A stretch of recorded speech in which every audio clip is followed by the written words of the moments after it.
Hey guys, what's going on? Cell here. So I've been watching a lot of YouTube channels and stuff like you guys have, and people are just going on and on about a Switch Pro and a Super Switch, and really it's just all speculation. Even though Forbes made an article saying there's these 7-inch OLED screens on the way and Nintendo's bought a bunch of them or whatever, it's still always going to be speculation until Nintendo finally says something. So I'm just going to have a little bit of fun, tell you why I don't really think this is going to be like a hardware upgrade much more than like maybe a screen, a little bit of like a form factor difference or something. Just updating the Switch a little bit, but not really in power. Maybe to dock a little bit. So there's a couple things I always keep in mind, and really Nintendo's kind of adopted this philosophy, especially with their portable systems ever since the original Game Boy, which this is obviously not the original Game Boy, but I don't have one on me. I just have this because it plays everything. And this is gonna come into a good point here for a couple reasons. If you go look at the past of what Nintendo's done, you can kind of like maybe get an idea what they're doing in the future. So especially with their home consoles, but even these, they've adopted the philosophy of always making a profit on their systems. Okay, and although there may be some SoCs out there, and I'm not very familiar with what NVIDIA's Tegra line is, that can possibly get to the power level needed to port some of these PS5, Xbox Series X games over. And I'm sure the Series S helps a lot too, because having that Series S in place means that developers have to kind of rein back their expectations a little bit.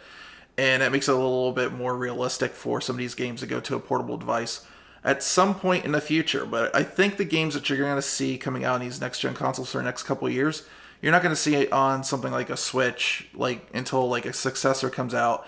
And I still believe that's going to be like late 2022 or 2023. I don't think we're going to I think we still got a couple of years of this. They said 7 years for their device, but keep in mind, like most consoles that are out there, when they give you like a estimate like that, there's usually overlap between the old device and the new device. And like Sony's like notorious for saying 10 years, and they usually do keep that device around for 10 years. But there's always overlap between that with the old one and the new one. It happened with the PS1 to PS2 and the PS2 to PS3, and we'll have to see what happens with the PS4 to PS5. But there's a reason Nintendo has $11.7 billion of cash just on hand, and I think last I read they're actually like one of the most wealthy companies in Japan, if not the most wealthy company in Japan. And there's a lot of big companies over in Japan like Toyota. So they don't make stupid bets.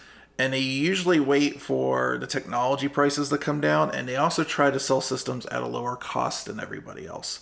And so all these things are going to factor in. Now, OLEDs may be cheap, and there may be a revision of this going out there, and we saw that with this guy right here. This definitely happened. So this is one of the older ones, one of the first ones that got the light, backlight, but this is very much the older screen, so the light just goes on and off, right? And so they eventually updated this to have an actual LCD backlit screen on it. And when they did that, they just kind of put on the box newer, brighter, but they still sold it as the Game Boy. I could see maybe a Switch as something like that, like newer, brighter OLED screen, but nothing really much else. Now, to address a lot of stuff with the 4K, all that might mean is a dock upgrade. That might not necessarily mean anything else. And if that's what that is, I can't see it really. Like, I have a fairly decent TV, and so I have the older dock, obviously, and it's only HDMI 1.4, so it's spitting out 1080 to the 4K TV, and the upscaler to TV is so good that really, honestly, I don't think if I had a dock that had like an upscaler chip in it to take that 1080 signal from the Switch and spit it out to 4K on my TV, that it would look that much different from what I already have now. But where this might help is if for some reason Nintendo wants to start adopting things like Netflix, the Hulu app's already on there. I don't know if like anything else is on there, like Crunchyroll or whatnot. I've never really paid attention. I just play games on my Switch. Then you could probably see some of these games, or some of these shows or apps that show like, or the YouTube app, for instance, start supporting 4K like that. And that's where it'd be helpful. The only other things that would really support 4K out of current Switch right now with the Marico processor and the Logan processors, well, I guess it would all be Marico because it would be based on a newer version of the Switch, would be like, for instance, like Axiom Verge. I'm playing that on Tuesdays, right? And that game runs at the portable clock rates regardless if it's at docked or not. So it's always running at the 304 megahertz GPU. But something like that with like simple pixel graphics and stuff like that, the developer could decide to go back and patch that and make it run at 4K, for instance, and it could output native 4K through the dock. They just have to turn the GPU up when it's plugged in. There's actually quite a few indie games that are just like simple pixel graphics or something like that. They're on the Switch that people enjoy, like that really don't require much GPU horsepower. So there's a couple examples there. Like maybe even something like Cuphead could probably maybe be put out at 4K. I don't know. It doesn't seem like it's really using up a lot of power on the Switch currently. But that would be an example of something that can maybe move over to 4K. Now, the other thing with this too is I just don't think they're going to come out with a new chip. Now, there has been a report saying NVIDIA is going to stop making the Marico chips, which is the Tegra X1 version that's currently in the Switch. And it is possible. It is possible, but it may not happen for quite a while down the road, like towards the end of the year or something like that. And even when it happens, I'm sure they're going to give Nintendo plenty of time to, if they want more processors, to stockpile them. Nintendo might actually be stockpiling them right now. We don't know how much time they've had to know about this. And really, quite honestly, because of the way this is reported, we don't know if this is true yet either. I'm sure it's going to be happening one day soon because it is an older technology from 2015 that's just been revised a couple of times. But at the end of the day, I don't see Nintendo releasing a new SoC right now because, one, we've had a really rough year in the semiconductor business, and making new processors right now would probably make it really hard to sell a new type of Switch. We run into the same supply constraint problems and stuff like that. And I'm sure Nintendo doesn't want that right now, and that would stagger the sales of the Switch. So it probably wouldn't be the best idea to release one right now. I'll tell you, if I was Nintendo, I wouldn't release one right now. I'd hold on to it.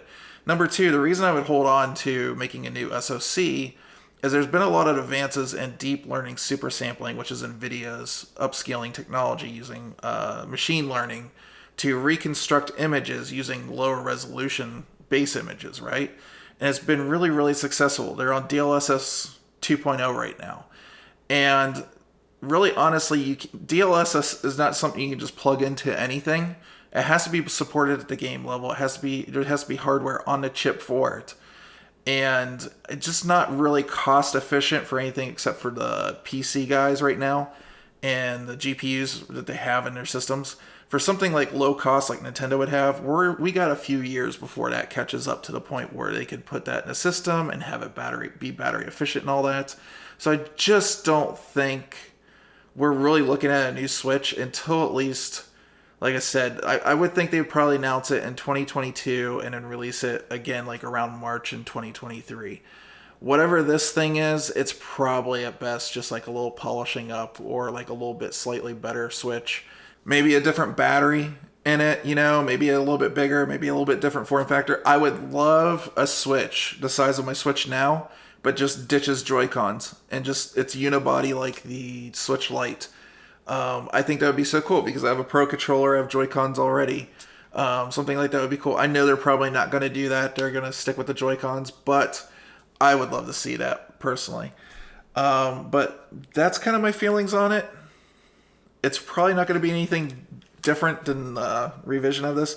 I do think as new Switches come out, I really don't think it's going to be a hard generational shift. I think the newer powerful Switch will eventually come out. I think there will be some crossover between the newer one and the older one. And similar to like the Game Boy, think about it. The Game Boy for a while, when it was out and the Game Boy Color came out, they had these carts that were like, I think they were like black and some of them were like weird colors like yellow and stuff. But they supported both the Game Boy and the Game Boy Color. And there was like that crossover a little bit where they were like, some games were only coming out on the Game Boy, but they were playable on the Game Boy Color. Some were specifically for the Game Boy Color. And then some were like in between games or something like that. And then when this came out, they just made it backwards compatible with all the other Game Boy games. So I do think we'll see something like that. So I think like all your Switch games will work just fine on a newer Switch in the future. But it's going to be a few years, guys. So tell me what you think in the comments down below. Let me know what you think about my theory on what's going on here. But if you got a new Nintendo Switch in like the last couple months or something, I really wouldn't worry. I don't think this is anything new. So, yeah. See you guys in the next video. Tomorrow is 2Ds day, so I'll be streaming on Twitch. Be sure to check it out. Or I guess it'll be today for you guys when this goes up. So I'll be starting around 7 p.m. Pacific Standard Time over on Cell Processing on Twitch. Hope to see you there.